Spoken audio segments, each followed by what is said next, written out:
कुछ लोगों को ये नहीं मालूम है कि हमारे प्रधानमंत्री कितने इंटेलिजेंट हैं।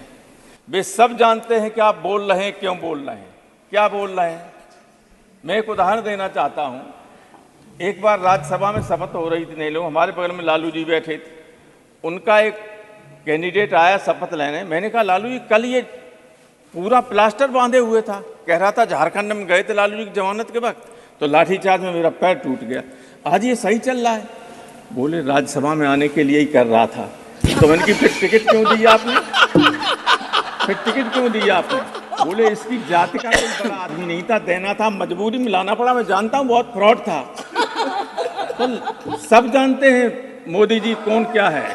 कई बार ऐसी बातें मत किया करो आप लोग को, स्वयं आपके नेता को लगे कि ये ज्यादा शर्मिंदा कर रहा है। कई बार कुछ लोग ऐसी बातें करते हैं, कौन नहीं जानता है, और जितना उनके लिए कहना चाहिए उतना कह भी नहीं पाते आप लोग। इसलिए मैं कहता हूं कि बहस को बहस तक ही रखिएगा।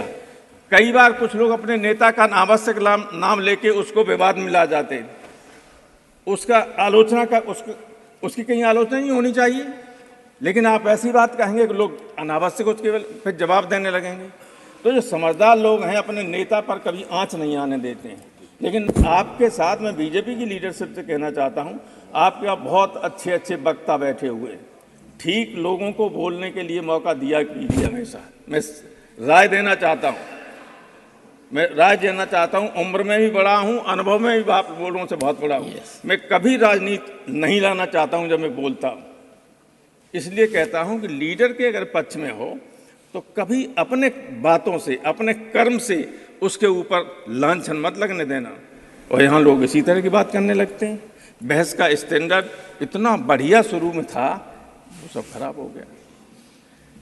तो मैं तो केवल वैज्ञानिकों को धन्यवाद देने के लिए और ये गवर्नमेंट से चाहूँगा कि जो आप कहते हैं कितने पैसे खर्च हुए, इस अभियान के लिए जितने खर्च हुए उससे 10 गुना ज़्यादा भी खर्च हो जाते तब भी कम थे। ये कोई मामूली उपलब्धि नहीं है। सारी दुनिया इससे अचंभित है। बड़े बड़े, चाहे अमेरिका हो चाहे सोवियत यूनियन, भले ही उन्होंने 1969 में नील आर्मस्ट्रांग को उतार दिया हो चंद्रमा पे, चाहे भले ही यूरी गागरिन, वैलेंटिना तारस्कोवा और तमाम उनको भेज दिया हो अंतरिक्ष में, लेकिन ये हिंदुस्तान की उपलब्धि सारी दुनिया के वैज्ञानिकों को, राजनेताओं को चकित करने वाली थी। कोई मामूली उपलब्धि नहीं थी। इसलिए मत कहिए कि 6,600 करोड़ में या 15 करोड़ हुए। जितना भी खर्च हो जाए कम था इतनी बड़ी उपलब्धि के लिए। एक चीज और मैं कहना चाहता हूं, आप पसंद करेंगे,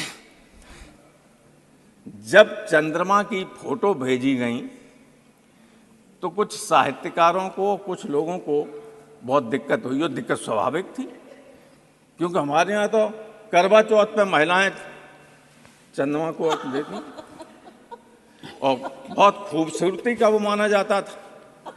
मैं बताऊं, केशव जी एक बहुत बड़े हिंदी के कवि हुए। ये बैठे हुए कहाँ गए वो, सुधांशु, सब जानते हैं उनको। कठिन काव्य का प्रेत कहा जाता है। एक बार वो यूनिवर्सिटी के गेट पर बैठे हुए थे, कुछ बच्चियां आ रही थी। उन्होंने कहा लड़कियां आ रही हमारी तरफ। आई तो आके उन्होंने कहा था, बाबा लाइब्रेरी किधर है, और चली गई।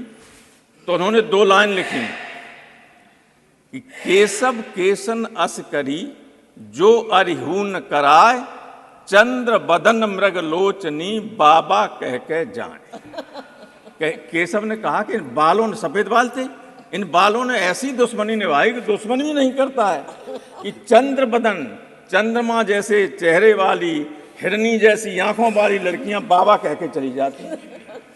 तो चंद्र बदन मन चंद्रमा जैसा बदन। अब एक लड़की का नाम है शशि, उसने कहा साहब चेहरा इसका बहुत खराब है चंद्रमा का, हमारा नाम तो शशि, शशि माने चंद्रमा। कोई शशि प्रभा है, कोई चंद्र प्रभा है। और तमाम आदमियों के नामों के पीछे चंद्र लगा हुआ। सुभाष चंद्र, मानिक चंद्र, तिलक चंद्र, फला चंद्र, चंद्रमा से ही तो लगा हुआ था। अब ये है कि जाने अनंत काल से हम लोग चंद्रमा को बहुत खूबसूरत मानते रहे। इसलिए हम तो अपने वैज्ञानिकों को कहेंगे कि उनकी बदसूरत फोटो मत भेजिए, रिसर्च करते रहिए।